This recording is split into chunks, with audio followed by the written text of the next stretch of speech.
Ready থাকিস আইস্কা, ভালো মতো সাজবি, নামি দামি অল্প বয়সের পোলা পাবি। পোলাডারে কিন্তু একদম খুশি কইরা দিবি।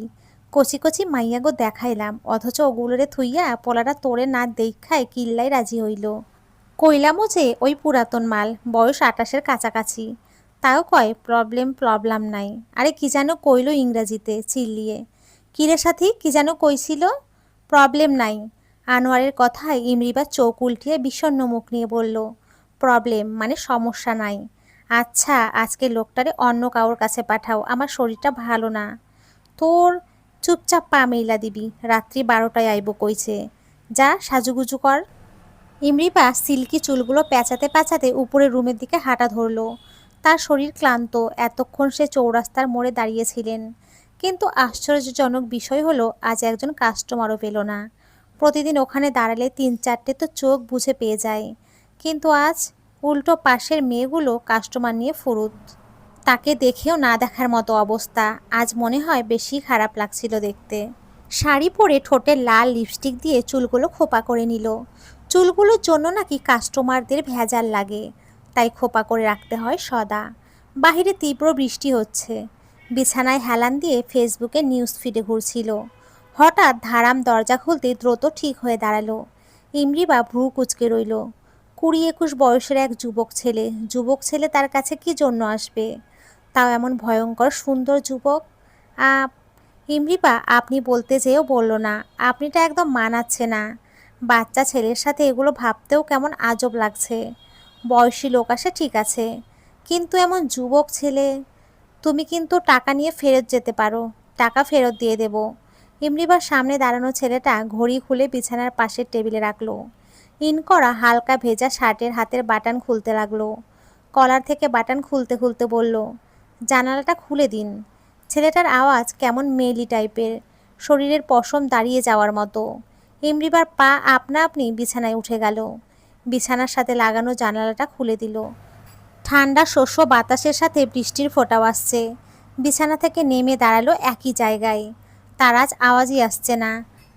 কাস্টমার আসলে সে দ্রুত বলতো, নে দ্রুত কাজ শেষ করে বিদায় হ, কিন্তু আজ কোনো আওয়াজ কেন আসছে না? ছেলেটার শার্টটা সম্পূর্ণ খুলে বিছানায় ফেলে দিল। ফর্সা বডিটা ক্লিয়ারলি চোখের সামনে। পায়ের বোর্ড শু দুটো খুলে সাইডে রাখলো। ভেজা চুলগুলো ঝাড়া দিতে থাকলো। ইমরিবা শুধু দেখে যাচ্ছিল। এইবার তার রাগ লাগলো। এমন অল্প বয়সী ছেলের সাথে এগুলো করতে বেশ বিবেকে বাঁধবে তার। না করে দেওয়াটাই ভালো। তুমি টাকাটা নিয়ে অন্য কাউকে দেখো, আমি পারবো না। এইবার ছেলেটা তীক্ষ্ণ দৃষ্টি নিয়ে ইমরিবার দিকে তাকালো। সেকেন্ডে ইমরিবার সামনে দাঁড়ালো। ছেলেটা ইমরিবার থেকে ৫-৬ ইঞ্চি লম্বা হবে।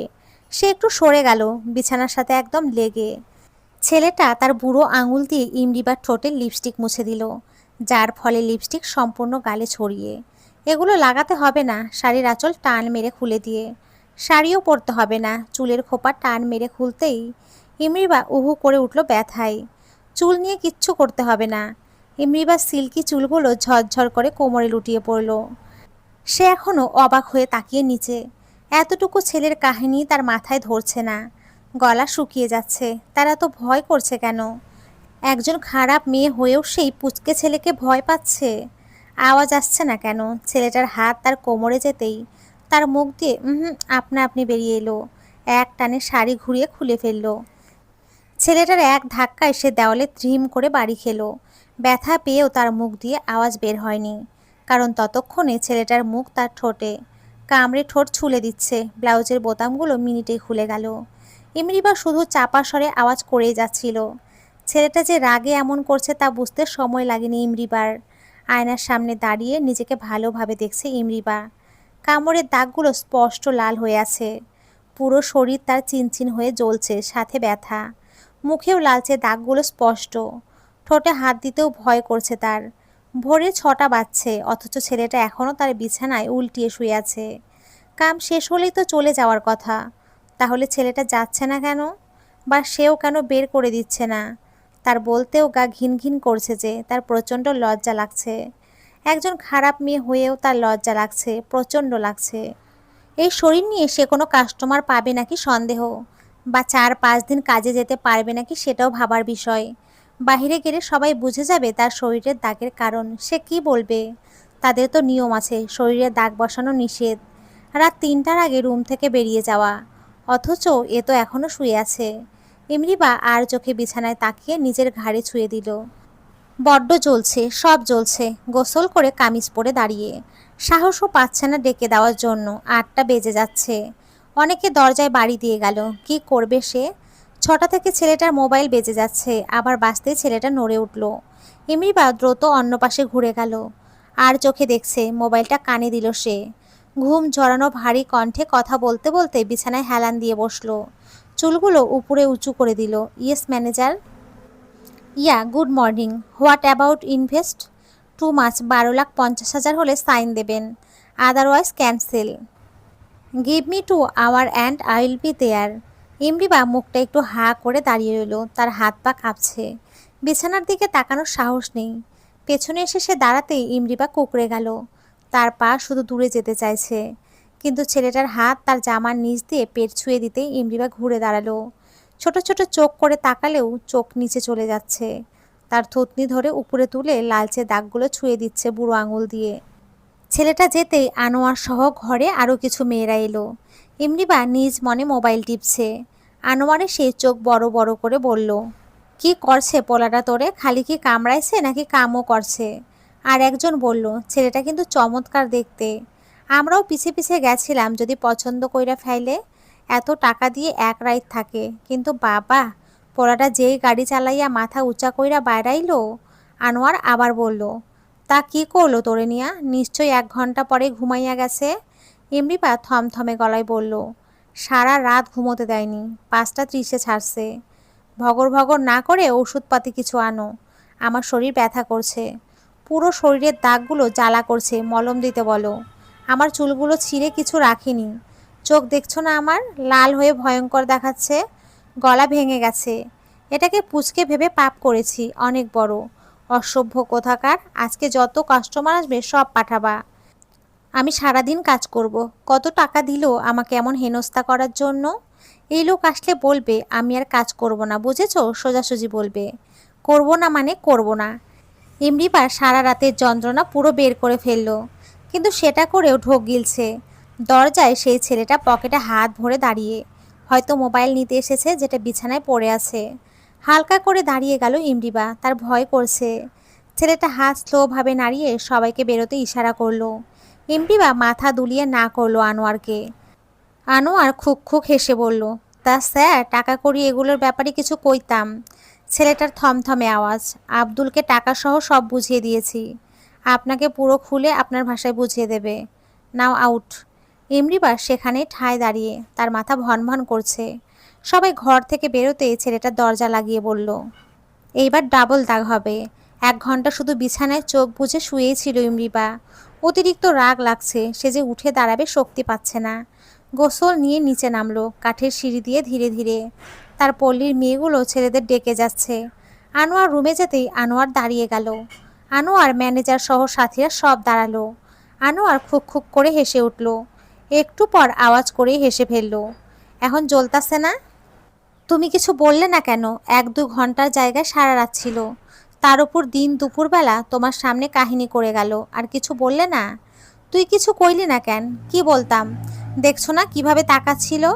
আমি যে তার বড় সেটা সে না ভুললেও আমি ভুলে গেছি। আর এখানে আসতে দেবে না ছেলেটাকে। আনোয়ার বিষণ্ণ মুখে বলল, তোরে কিন্না নিছে? বড় বড় চোখ করে একটু হাসার চেষ্টা করে বলল, মজা করছো না? ছাড়ার ড্রাইভার আইব তোরে নিতে বিকালে, মাঝে মাঝে আমাকে দেখতে আইবি তো? কেন, আমি ভুল শুনছি তাই না? কচি ভার্জিন মাইয়াও এত টিয়া দিয়া কেউ কেনে না, যত তোরে দিয়া কিনতাছে। না করতে পারুম না রে। গাড়িতে বসে ইমরিবা ভয়ে কুকড়ে যাচ্ছে। ওর সাথে এই বয়সে কি হচ্ছে ধারণা নেই। সাথে আবার কিচ্ছু নেই, শুধু শরীরে কামিজ, আর কিছুই নিতে দেয়নি ড্রাইভার। ফোনটাও নিতে দেয়নি, এ কোন জ্বালা। এক দোতলা বাংলোর সামনে গাড়ি যেতেই দারোয়ান গেট খুলে দিল। ড্রাইভারের মুখ কোঁচকানো দেখে খারাপ লাগছে। ড্রাইভারটা বারবার বিড়বিড় করে কি যেন বলছে। স্বাভাবিকভাবে তাদের দেখলে আর কী বা ভাববে। সে এটাকে দেখেই বুঝেছিল ইমরিবা বড়লোক হবে। বাড়ি দেখে আরও কুঁকড়ে উঠল, ভয় করছে খুব। পরিবার থাকলে বাড়িতে। ভেতরে ঢুকতেই মাঝ বয়সী এক মহিলা দৌড়ে আসলো, সোফায় বসতে দিয়ে কোথায় যেন দৌড় দিল। মিনিটে ফিরে এসে হাতে মলম দিল। সাহেব বলছে তোমার এটা দাগে দাগে লাগাতে, তারপর খাবার খেয়ে ঔষধ খাইতে। তোমার জন্য সাহেবের ঘরে ফোন রেখে গেছে, সেইটায় তার নাম্বার সেভ করে দিতে বলছে। মাথা নেড়ে ইমরিপাকে যা যা বলা হয়েছে সে তাই করলো। ফোন দেবার সময় দুবার ভেবে আর দিল না। সোফায় মহিলাটার সাথে বসে রইল। সামনে বড় দেয়াল টিভি। মহিলা এবার ঘুরলো। নাম কি তোমার? ইমরিপা। আপনার? আকিয়া। বয়স কত? 28। আমার 45। এখানে কাজ করি 20 বছর যাবৎ। জি।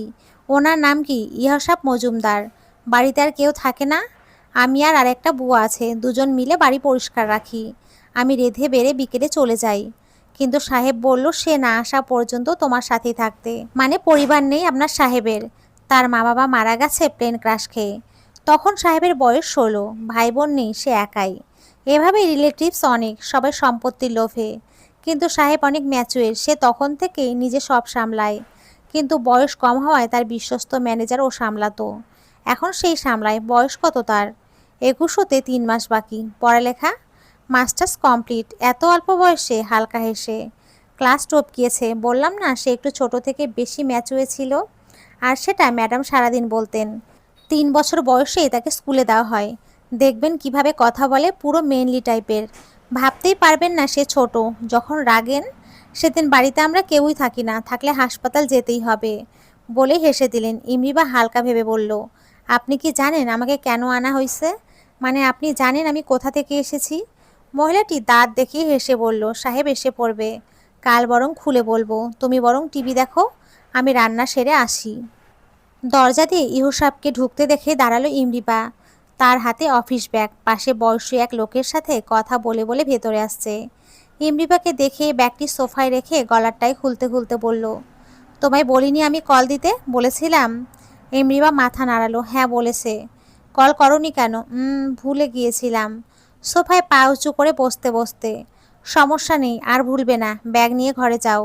ব্যাগ নিয়ে যাওয়ার আগেই সেই লোকটার আওয়াজ, আরে আমরা পরিচয় হয়ে নেই। ইমরিবা ঘুরতেই, আমি ম্যানেজার আয়ুব। জি আসসালামু আলাইকুম। আমি আয়ুব আগেই বলে উঠল। ইমরিবা, আমি জানি। তা আয়ুব কিছু বলার আগেই ইহসাব থমথমে গলায় বলল, রুমে যেতে বলেছি তোমায়। ইমরিবা দ্রুত চলে গেল। পরের দিন রুম থেকে আর বের হয়নি সে। তার শরীর অচল। ইমরিবার উপর এত রাগ কেন ছেলেটার? তাকে কয়েকদিনে মেরে ফেলবে। বিছানায় বসেছিল। কাজ শেষে আকিয়া আর তার সাথে আরও একটা মহিলা রুমে আসলো, হাতে খাবার। আকিয়া হালকা হেসে বলল, সাহেব কয়টায় বেরিয়েছিলেন? ইমরিবা ভাঙা গলায় বলল, 12টার দিক। সাহেব কিন্তু 6টায় বাড়ি থেকে বের হন। বলেই দুষ্টু হাসলো। তারপর ধীর আওয়াজে বলল, তোমায় কিন্তু সাহেব 4 বছর আগের থেকে চেনে। এইবার অবাক না হয়ে থম হয়ে রইল ইমরিবা। আকিয়া হালকা আওয়াজে বলল, আমাকে সব খুলে বলো তো আয়ুব। প্রতিদিন সাহেবের কাহিনী খুলে বলতো আর কি করা যায় পরামর্শ চাইতো। কি কাহিনী? সাহেব তখন অনার্স প্রথম বর্ষে পড়তেন। বয়সও কম ছিল। ম্যানেজারের সাথে মিটিং শেষ করে আসার পথে তোমাকে দেখেছিল রাস্তার মোড়ে। ম্যানেজার বেশ বুঝতে পারেন সাহেবের পছন্দ হয়েছিল। প্রায় দেখতেন তোমাকে অন্য কারোর সাথে চলে যেতে মোড় থেকে। বুঝতে পারেন তোমার কাজ, ওই পথ দিয়ে নাকি আর আসতেন না, গাড়ি ঘুরিয়ে আসতেন। ম্যানেজার বিয়ের ব্যাপারটাও বলতে পারতেন না, কারণ সে তখনও ছোট। মেয়েদের সাথে কথা বলতে বললে প্রচণ্ড রেগে যেত। সুইজারল্যান্ড গিয়েছিল, বছর পর ফিরেছিলেন। এসে প্রায় মাসখানিক পর নাকি তুমি যেখানে দাঁড়াতে ওই রাস্তা দিয়ে আসতো। ম্যানেজার বুঝতেন যে তোমার বয়স আর কাজকর্ম তাকে বাধা দিচ্ছিল এগোতে। এভাবেই সে রাগ দেখিয়ে চলতো, তাও তোমার কাছে যেত না। কষ্ট পেত, তাও বান্দা ঠাঁই ছিল। কখনো ম্যানেজারকেও খুলে কিছু বলেননি। হঠাৎ বছর খানেক পর শুনলাম তোমার নাকি কিনেছে। টাকা নাকি ম্যানেজারকে দিয়ে পাঠিয়েছিল। একটু থেমে আকিয়া হাসলো।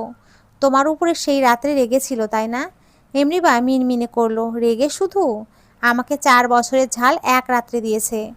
আচ্ছা ইমরিবা নিজেকে কি ভাগ্যবতী ভাববে? তার চোখের জলগুলো কি খুশির? আচ্ছা খারাপ মেয়েদেরও কি ভালোবাসার মানুষ থাকে? নাকি সেই একমাত্র ভাগ্যবতী?